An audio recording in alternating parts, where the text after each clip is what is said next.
Hospitals కి ప్రభుత్వం వద్ద నుండి 2700 కోట్లు బకాయిలు ఉన్న మాట వాస్తవం. ఈ కూటమి ప్రభుత్వం వచ్చిన తర్వాత 16 నెలల్లో 4200 కోట్లని ఎన్టీఆర్ వైద్య సేవ, గతంలో ఆరోగ్యశ్రీ అని పేరు ఉండేది, చెల్లించడం జరిగింది.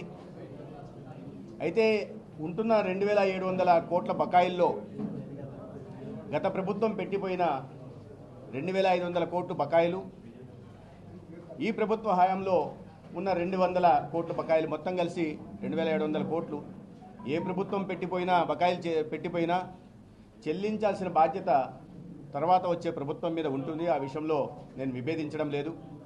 వారి చాలా న్యాయబద్ధమైన సహేతుకమైన డిమాండ్ మాట్లాడుతున్నాం.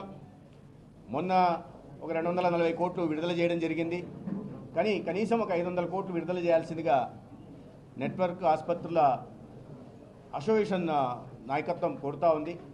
దీన్ని ప్రభుత్వం దృష్టి, ముఖ్యమంత్రి గారి దృష్టికి, సంబంధిత అధికారుల దృష్టికి, అదేవిధంగా ఆర్థిక శాఖ మంత్రి గారి దృష్టికి తీసుకెళ్ళడం నిరంతరం మాట్లాడుతున్నాం.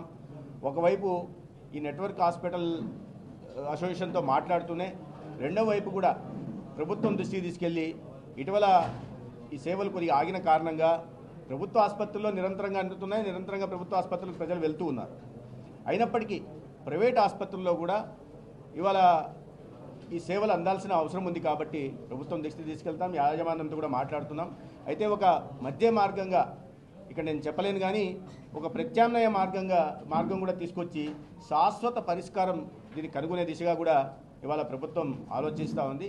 అది 1-2 రోజుల్లో అది ఒక కొలిక్కి వస్తుంది. కాబట్టి దాని తర్వాత భవిష్యత్తులో ఎలాగో యూనివర్సల్ హెల్త్ పాలసీ తీసుకొస్తున్నాం, ఇన్సూరెన్స్ తర్వాత అస్యూరెన్స్ మోడ్లోకి వెళ్తున్నాం. కాబట్టి భవిష్యత్తులో ఈ చెల్లించాల్సిన మొత్తాన్ని ప్రీమియం రూపంలో మొదట్లోనే చెల్లించేస్తాం. కాబట్టి ఆ సమస్యలు వచ్చే అవకాశం లేదు. దానికోసమే ఇటువంటి నిర్ణయం తీసుకోవడం జరిగింది. అది ఈ బకాయిలు చెల్లించడానికి కూడా ఒక ప్రత్యామ్నాయ మార్గాన్ని మాట్లాడుతున్నాం. బ్యాంకర్స్తో కానీ, అదే ఫైనాన్స్ మినిస్ట్రీతో కానీ, అసోసియేషన్ వాళ్ళతో కూడా మాట్లాడుతున్నాం. దీంట్లో అందరూ ఒక యునానిమిటీ వచ్చిన తర్వాత, కన్సెన్సస్ వచ్చిన తర్వాత దీనికి శాశ్వత పరిష్కారం కూడా కనుక్కుంటాం.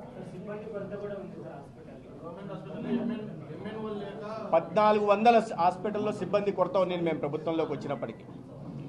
దాని తర్వాత చేపట్టిన జీరో వేకెన్సీ పాలసీ అని ఆర్భాట ప్రకటనలు చేసేవాళ్ళు. దాని తర్వాత మీరు చూసారు, ఎక్కడ చూసినా నోటిఫికేషన్లు వస్తున్నాయి. సివిల్ అసిస్టెంట్ సర్జన్లకు కానీ, లేదా సెకండరీ హెల్త్లో కానీ, అదేవిధంగా టెర్షరీ హెల్త్లో అసిస్టెంట్ ప్రొఫెసర్ల స్థాయిలో కూడా నియామకాలు వాకిన్ ఇంటర్వ్యూల ద్వారా కానీ, లేదా కాంట్రాక్ట్ బేసిస్లో కానీ తీసుకుంటున్నాం. వివిధ దశల్లో స్టాఫ్ నర్సుల దగ్గర నుంచి, ఎఫ్ఎన్ఓ ఎంఎన్ఓల దగ్గర నుంచి కూడా ఇవాళ తీసుకుంటూ వస్తున్నాం. దీంట్లో భాగంగానే 2600 భర్తీ చేయడం జరిగింది. ఇవాళ ఆయుష్లో కూడా 500 కొత్తగా ఉద్యోగాలకి నోటిఫికేషన్ ఇవ్వబోతున్నాం.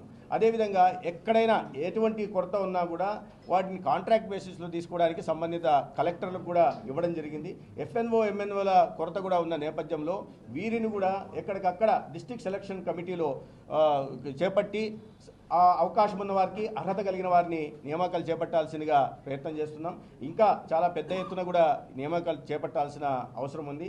కొన్ని వాటిల్లో మాత్రం గతంలో ఏపీపీఎస్సీ పబ్లిక్ సర్వీస్ కమిషన్లో ఉండేవన్నమాట. ఈ ఆయుష్ కానీ, లేకపోతే ఐపీఎంలో కానీ, ఫుడ్ సేఫ్టీ విషయంలో కానీ, లేదా డ్రగ్ కంట్రోల్ అడ్మినిస్ట్రేషన్ విషయంలో వీటిల్లో కూడా ఇబ్బందులు ఉండేవి. ఏపీపీఎస్సీ అంటే దానికి నోటిఫికేషన్ ఇవ్వడం కొన్ని సంవత్సరాల పాటు పడుతుంది. కాబట్టి దాన్ని కూడా మా ఏపీ మెడికల్ సర్వీసెస్ రిక్రూట్మెంట్ బోర్డుకు కూడా దాన్ని బదలాయించాల్సిందిగా గౌరవ ముఖ్యమంత్రి గారిని మేము కోరిక మేరకు వారు కూడా దానికి కొంత నియామకాలు చేపట్టడానికి కూడా అవకాశం ఇచ్చారు. కాబట్టి ఆ నియామకాలు కూడా త్వరితగతిన పూర్తి చేయడమే చేస్తాం. ఇవాళ సెకండరీ హెల్త్లో 244 మంది ఇన్ సర్వీస్ పీజీ కోటాలో చదువుకున్న విద్యార్థులు ఎవరైతే ఉన్నారో వాళ్ళు, డాక్టర్లు అయితే ఎవరు ఉన్నారో వాళ్ళు ఇప్పుడు బయటకు వస్తున్నారు. నవంబర్లో వాళ్ళందరికీ కౌన్సిలింగ్ చేసి సెకండరీ హెల్త్లో ఎక్కడ కూడా ఎటువంటి ఇది లేకుండా చూస్తాం. 117 పిఎస్సీల్లో 117 డాక్టర్ల మాత్రమే కొరత ఉంది. ఇవాళ మీరు అన్నట్టుగా ఈ టెర్షరీ హెల్త్లో సమస్య ఉంది. అసిస్టెంట్ ప్రొఫెసర్లు, అసోసియేట్ ప్రొఫెసర్లు తగిన స్థాయిలో లేరు. అందుకని వాకిన్ ఇంటర్వ్యూలు నిర్వహిస్తున్నాం.